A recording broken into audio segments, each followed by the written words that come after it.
Willard Van Orman Quine is really the dean of contemporary American philosophy. He's its most senior and influential and important figure. In some ways, probably one of the most important philosophers of the 20th century, in addition to being one of its most eminent logicians. Trained during the heyday of logical positivism by none other than Rudolf Carnap and its most powerful techniques and analytic tools, ironically, Quine has done more than any other thinker to undermine the tenability of logical positivism and the philosophic tradition that it claims to herald. The background of Quine's work, the historical moment, as it were constituted by a series of setbacks to the positivist attempt to reduce mathematics to logic. Principally, these were first the persistent anomaly of Russell's paradox. Bertrand Russell had created a paradox by formulating the set of all sets that are not self-members. Then the paradox emerges when we ask the question, is that self itself, that set itself, a self-member? And it obviously is paradoxical. It can't be answered either way satisfactorily. But far more important, actually, was the development of Gödel's famed incompleteness proof. This was a rather technical proof and involved manipulations in a language known as piano arithmetic, which was used to model number theory. What Gödel did was construct a self-referential sentence in piano arithmetic that stated, "I am not provable." Therefore, if that sentence was true, then if it was true and not provable, you must be able to prove that it's not provable, which is a contradiction. But if it is not true, in which case it is not provable, then it is provable, in which case it ought to be true. The point of this was to show that mathematics ultimately could not be reduced purely to logic. And indeed, since Gödel's incompleteness proof, that project really has fallen into disfavor. Well, Quine has directed his criticism at what I would call the foundational or Kantian elements of logical positivism. Positivist linguistic analysis and epistemology tried to constitute itself as a first philosophy, in the sense that it sought to foundationally and unequivocally establish the meaning of expressions or discourse before the scientist could judge the viability or truth of such sentences. The positivists thus tried to set limits to the range of meaningful discourse, hence Ayer's famous elimination of metaphysics. And they did this for the sciences by means of linguistic analysis, just as Kant had tried to do the same project through the analysis of the conceptual scheme he thought embedded in the a priori categories of the human mind.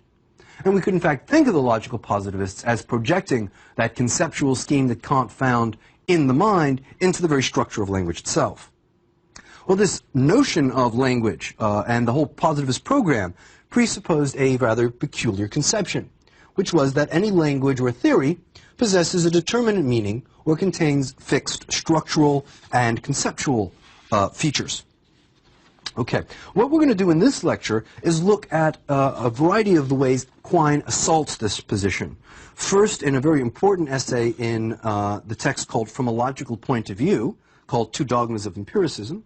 Then a somewhat more powerful attack, a more sustained attack, in this text, The Ontological Relativity and Other Essays. And then we want to look at what the implications of Quine's work are for the practice of philosophy and the nature of linguistic analysis. So let's begin with that discussion of the two dogmas of empiricism. The first dogma that we'll be looking at is the belief that there is a basic and fundamental distinction, which we saw in Ayer, between analytic and synthetic truths. The second dogma is what is known as reductionism, the belief that every meaningful statement about the world is equivalent to some statement that is a logical construct of terms referring to sense experience. Hence, we reduce our physical discourse to discourse of sense experience. All right, let's look at that first dogma. According to that dogma, an analytic sentence is true solely on the basis of meanings rather than facts. Such meanings, it is important to note, are intentional and not to be confused with naming or reference, which is extensional. So if I were to give you a proper name the meaning of that is extensional. It refers to an object. If I was to on the other hand, to use a word like power, love, or humanity, the meaning of that is intentional. In some sense, it's conceptual, is another word we might use. This is important for Quine because Quine is going to argue that the intentional meaning is in fact a sort of replication of the old Aristotelian notion of essence, right? Aristotle defined man as a rational animal by arguing that rationality was the very essence of man.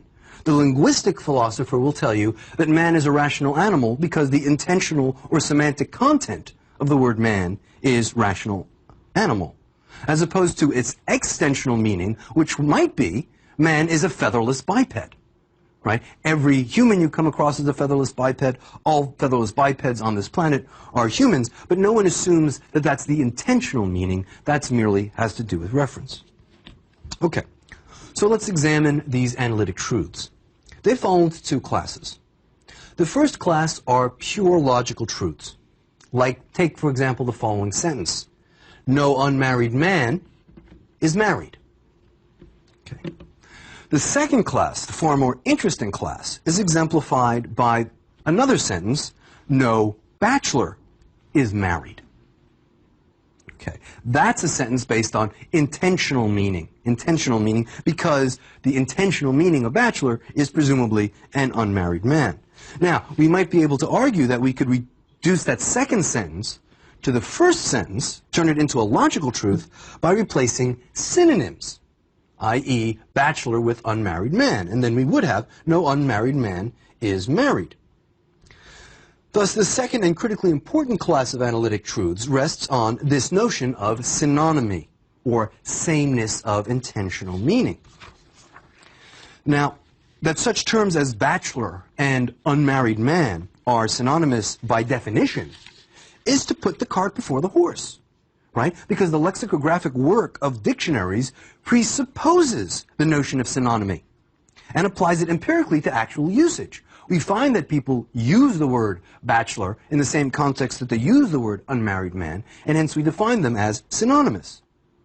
So aside from the cases where you explicitly define your vocabulary in a technical sense, definition in general rests on this earlier notion of synonymy.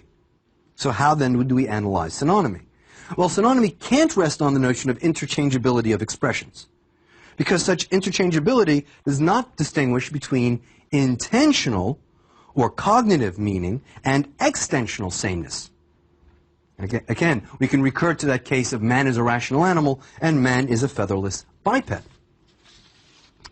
Thus, while bachelor and unmarried man are interchangeable because they presumably refer to the same objects, so is creature with a heart and creature with the kidneys, right? Because all creatures that have hearts have kidneys to purify the blood that the heart pumps. Yet no one would assume that the latter is said to be true by meaning, and thus synthetic rather than analytic.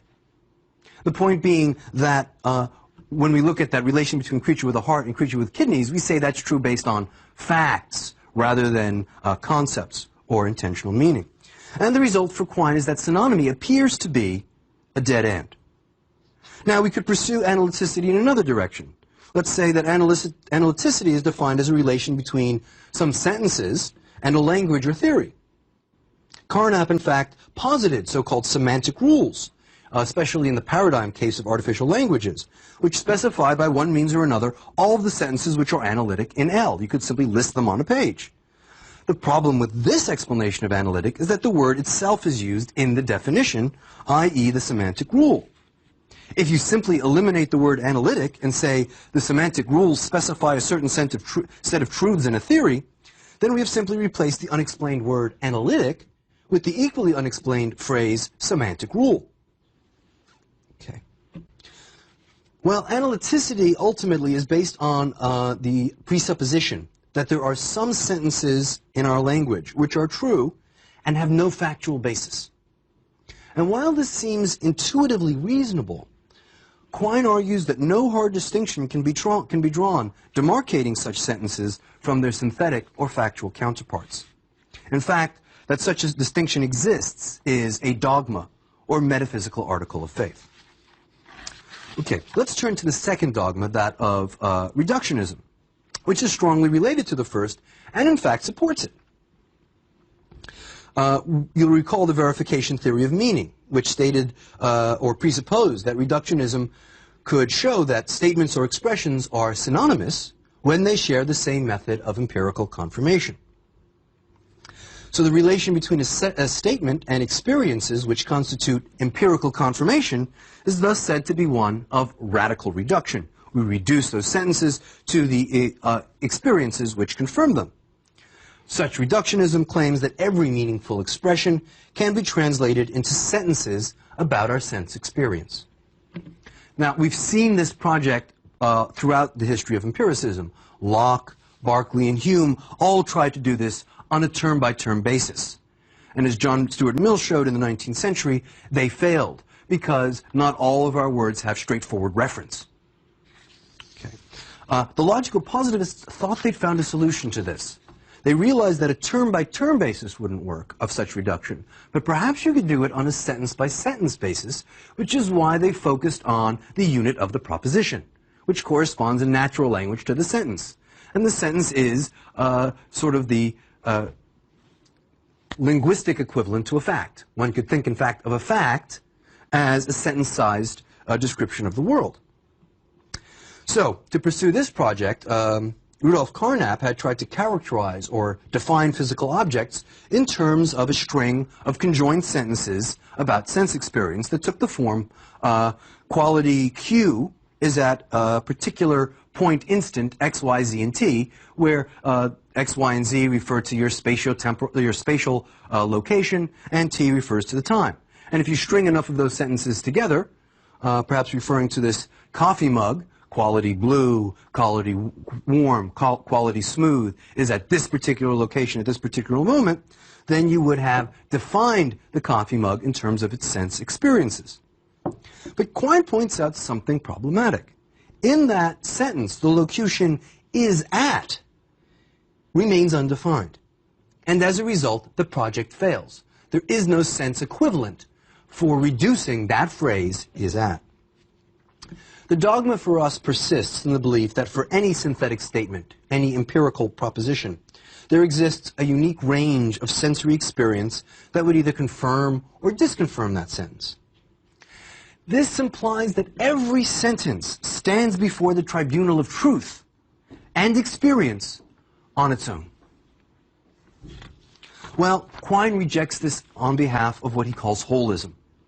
Quine insists that our sentences face experience not each on their own, but as a whole, as a body. Indeed, we might think of this in one book he titles as a web of belief, right? Where the outside of our web is connected to our experience, and then we weave the interior of that web to account for changes at the exterior. Perhaps a more useful analogy he draws is that of comparing total science, or the sum of our knowledge, to a field of force. The boundary conditions of that field are our experience.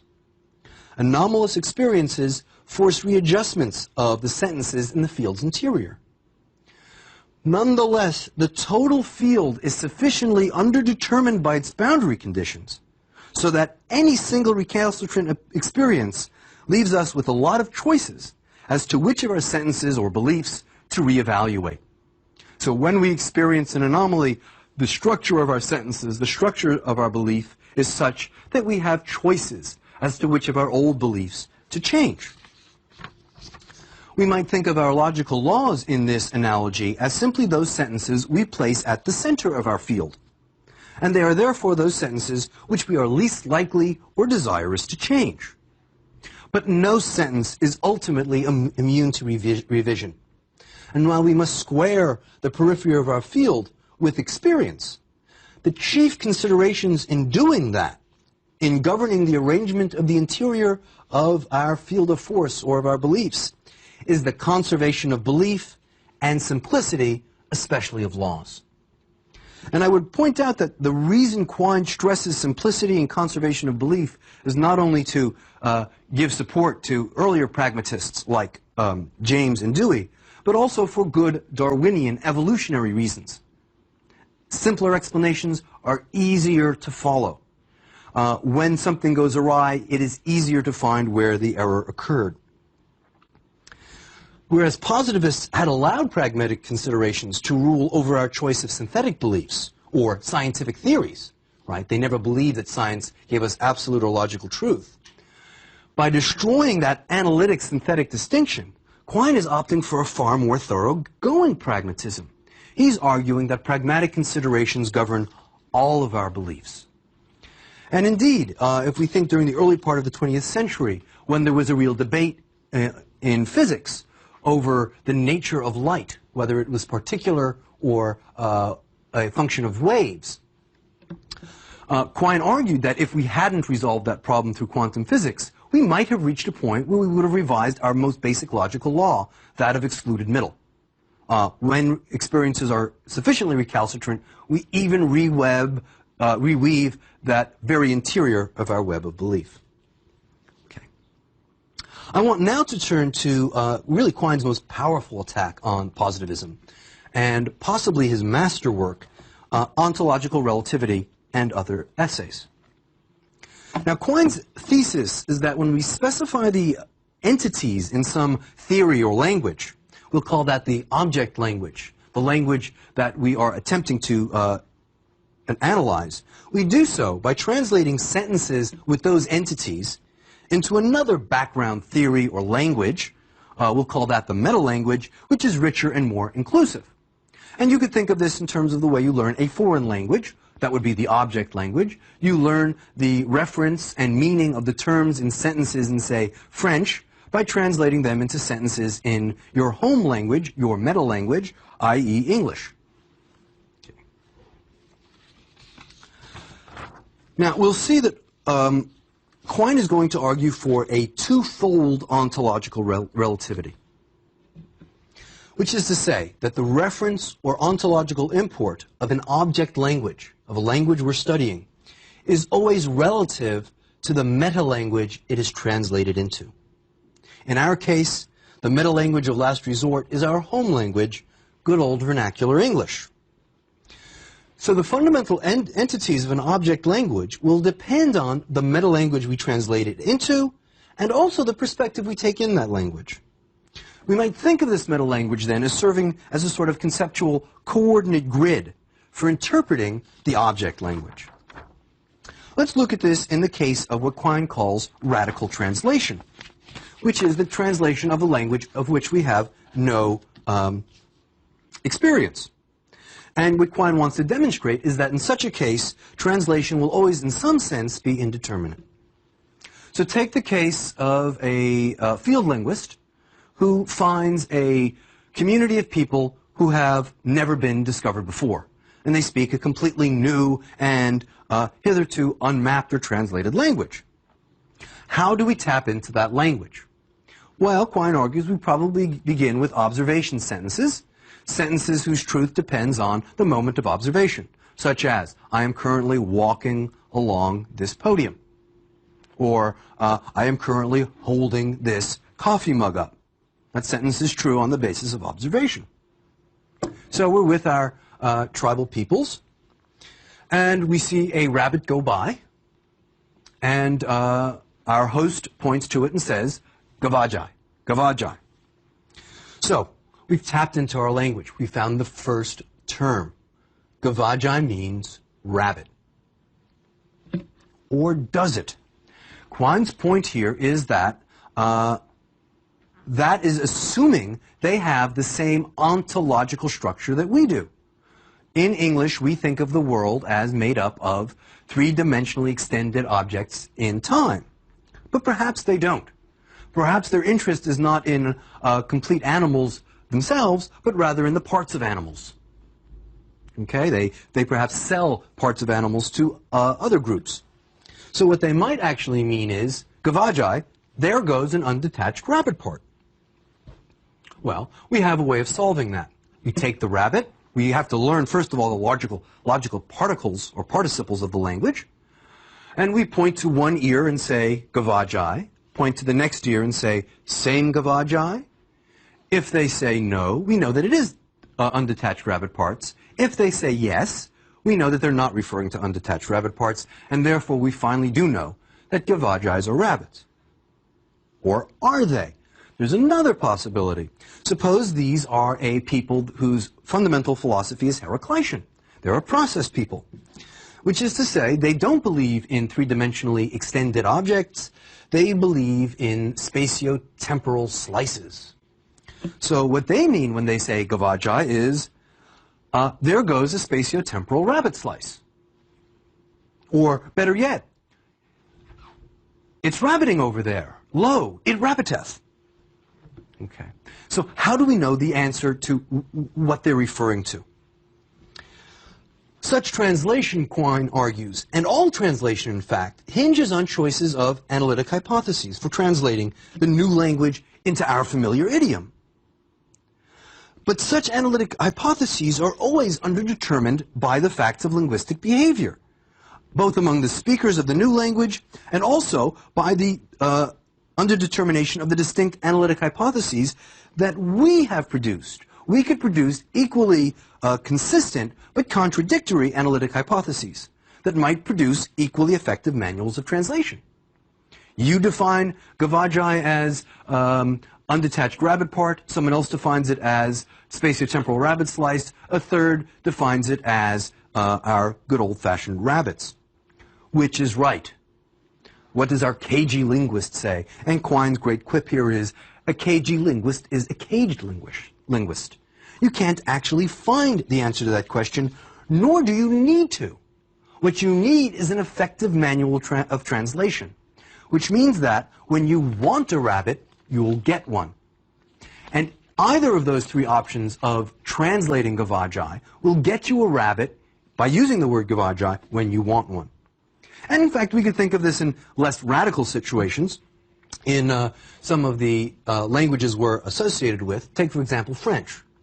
There's a two-word expression in French, ne rien, which is separated by a verb, which means nothing.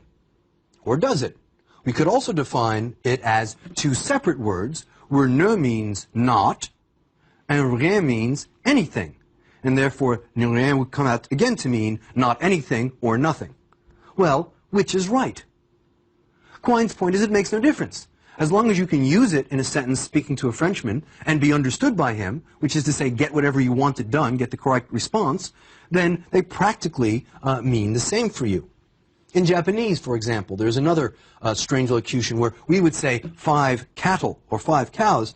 They actually have a word between 5 and cattle or cows, which can either be interpreted as modifying the word 5 so that it can now be used to count cattle, or modifying the word cattle so that it could be now used to count, now be used to count, as we would with, say, the word herd. Well, which is the right way to interpret that word? And again, Quine's point is there is no right way. As long as you can purchase the correct number of cattle on a Japanese exchange, you're satisfied. So, what have we seen? The ontology of an object language is also relative to the analytic hypotheses for translation into the meta-language, and what counts as a logical as opposed to a factual truth will vary both with the meta-language as well as the analytic hypotheses. And the result is that the distinction between such truths, analytic and synthetic, is again undermined, as is the distinction between metaphysics and science. Now, some of these points had in fact been argued by Wittgenstein, who had claimed that we might think of language as following games, and therefore there is a certain indeterminacy of translation, which is not critical as long as we can play the games we want. But he thought that, especially in our own home language, our home language has revealed our pre-systematic ontological awareness. But Quine's thesis is far more radical. He argues that even in our own home language, our reference can go inscrutable. How am I to know that you have not always believed in spatio-temporal slices, and that you've not always used proper names to refer to such things? And of course, if you have been doing that all your life, it really has no import, as long as you've been communicating effectively. Which is to say, at a more formal level, We can't fix the ontology of our own language, our home language, because there's no richer meta-language to translate it into.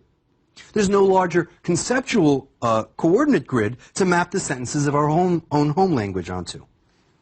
So finally fixing the reference of our home language is like asking for absolute position or velocity, which we know in the post-Einsteinian age is, in fact, meaningless. Position and velocity are always relative, and so is reference, even in our home language. I want now to mention what some of the implications of Quaine's theses are. The result of these doctrines of such ontological relativity is that philosophy as a foundational analysis of linguistic meanings prior to scientific study is rendered impossible. Okay? In fact, it's not even clear that there is anything left called philosophy, which is distinguishable from science. Therefore, Quine offers us another project, a project to put in the place of traditional philosophy, particularly traditional foundational philosophy.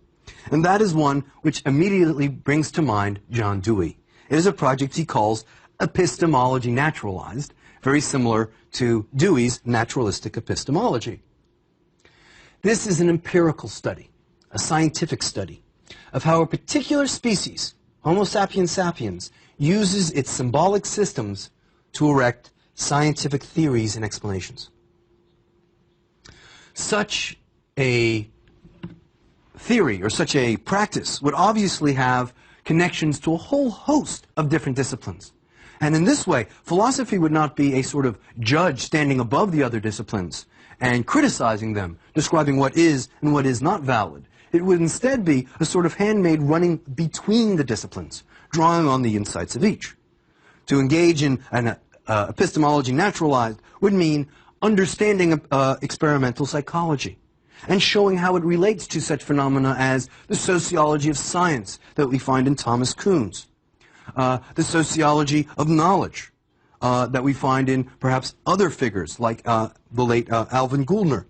It might connect to our understanding of, say, cognitive psychology.